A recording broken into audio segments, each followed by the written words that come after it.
लो बच्चों, चलिए प्रश्न को पढ़ते हैं और समझते हैं। समीकरण निकाय को आव्यूह विधि से हल कीजिए। और हमें समीकरण निकाय दिया है 2x माइनस वाई बराबर माइनस का 2, 3x प्लस 4y बराबर 3। प्रश्न को हल करने से पहले हम प्रश्न के लिए मुख्य अवधारणा यहाँ पर लिख लेते हैं। तो इस प्रश्न के लिए मुख्य अवधारणा जिसकी सहायता से हम इस प्रश्न को हल करेंगे। मुख्य अवधारणा में हम आव्यूह विधि से समीकरण निकाय को हल करने का एक सूत्र लिखेंगे। इस सूत्र को मैं यहाँ पर लिख देता हूँ कि हमें यहाँ पर जो सूत्र प्रयोग में लाना है वो है a का व्युत्क्रम b बराबर x। तो इस सूत्र की सहायता से आप इस प्रश्न को हल करेंगे, ये याद रखें आप। यहाँ पर हम इसको कैपिटल X लिख लेते हैं, ये कैपिटल X है बच्चों। तो ये सूत्र आपको इस प्रश्न के लिए याद रखना है, ये पहली बात है। यहाँ पर a b और x क्या है ये मैं भी आपको प्रश्न में समझा दूंगा।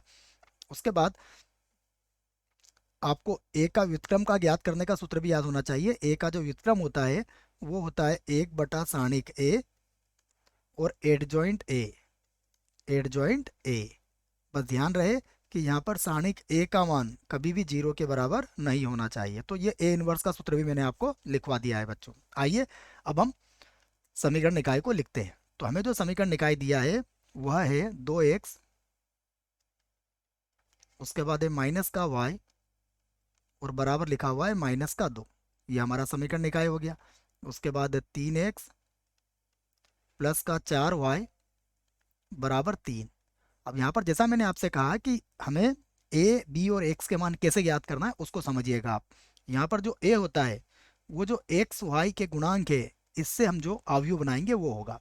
तो इसकी सहायता से अवयव कैसे बनेगा, देखो x का गुणांक 2, x का गुणांक 3, y का गुणांक -1, y का गुणांक 4। तो ये तो हमें a मिल गया। उसके बाद जो अवयव b होगा वो अचर पदों से मिलेगा। तो अचर पद क्या है यहाँ पर, माइनस का 2 और 3, ये हो गया बी। उसके बाद जो कैपिटल एक्स होता है बच्चों इसमें ये होता है चर। चर यहाँ पर हमारे पास क्या है, एक्स और वाई। तो ये हमने ए बी और एक्स तीनों ही यहाँ पर लिख लिए हैं। अब हमें चाहिए कि हम ए का प्रतिलोम निकालें। तो ए के प्रतिलोम के लिए हमें सबसे पहले इसका सारणिक निकालना पड़ेगा, क्योंकि यदि सारणिक इसका 0 के बराबर हुआ तो फिर इसके प्रतिलोम का अस्तित्व नहीं होगा। तो मैं इसका सबसे पहले सारणिक ज्ञात करके बता देता हूँ। तो सारणिक के लिए देखिए ये ऐसे हो जाएगा, 2 माइनस का 1 3 और यहाँ आ जाएगा 4। अब इसे हल करेंगे तो 2 का 4 से गुणा करेंगे तो ये आएगा 8, माइनस का चिन्ह लगाएंगे 3 का, -1 से गुणा करेंगे तो ये होगा -3। तो ये माइनस माइनस प्लस होकर कितना बन जाएगा, 11। और हम जानते हैं 11 जो है वो 0 के बराबर नहीं है, इसलिए इसलिए ए के प्रतिलोम का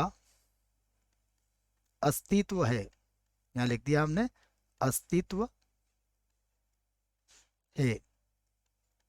अब यदि अस्तित्व है तो अब हमें निकालना पड़ेगा इसका एडजॉइंट। तो एडजॉइंट निकालना भी आपको आना चाहिए। मैं यहाँ से लिख देता हूँ एडजॉइंट ए।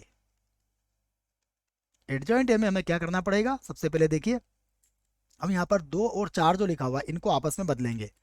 तो यहाँ तो होगा 4 और यहाँ पर हो जाएगा 2। उसके बाद जो अवयव हैं इनके केवल चिन्ह बदलेंगे। तो ये -1 तो बन जाएगा +1,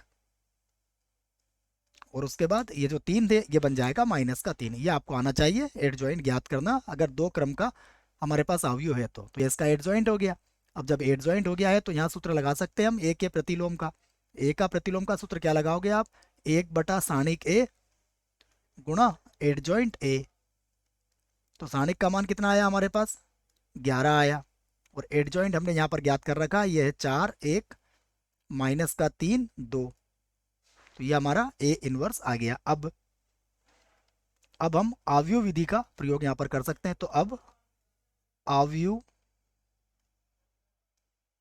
विधि से,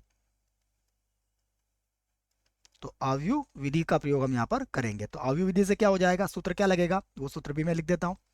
सूत्र होगा यहाँ पर ए का व्युत्क्रम बी, और ये किसके बराबर होगा, एक्स के बराबर होगा। यहाँ पर देखें तो एक्स का मान क्या है जो हमने लिया है, एक्स वाई।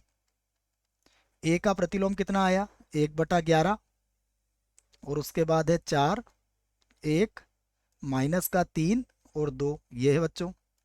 उसके बाद बी का मान कितना है ये भी देख लेते हैं। बी का मान है हमारे पास -2 और 3, -2 ये है 3। अब हम इसका गुणा कर लेते हैं। तो यहाँ पर एक्स वाई को तो हम वैसा ही लिखेंगे अवयव के अंदर, 1/11 को भी वैसे ही लिख देते हैं। और अब इनका गुणा कर लेते हैं। देखो 4 का गुणा पहले -3 -2 3 से करेंगे, तो 4 का -2 से गुणा किया तो कितना आएगा, -8। 1 का 3 से गुणा करेंगे तो +3 हो जाएगा। अब नीचे वाली पंक्ति का करेंगे, दूसरी पंक्ति का, तो -3 का -2 से करेंगे तो आएगा 6, और 2 का 3 से गुणा करेंगे तो भी कितना आएगा, +6। ये हमारे पास आ गया। तो मैं फिर से लिखता हूँ एक्स वाई, यहाँ पर है एक्स और यहाँ पर है वाई, बराबर कितना है, 1/11। अब यहाँ देखते हैं क्या मिला हमें। 8 में से 3 जाएंगे तो -5 बचेगा, ये तो हो गया -5। और उसके बाद 6 और 6 हो गया 12, 6 और 6 हो गया 12। अब 11 को आप अंदर गुणा कर सकते हो, तो यह कुछ इस प्रकार से हो जाएगा। ये हो जाएगा -5 बटे में आ जाएगा 11, उसके बाद आ जाएगा 12 और बटे में आ जाएगा 11। ये हमने लिख दिया है। अब हम यहाँ पर तुलना करके एक्स वाई के मान ज्ञात कर सकते हैं।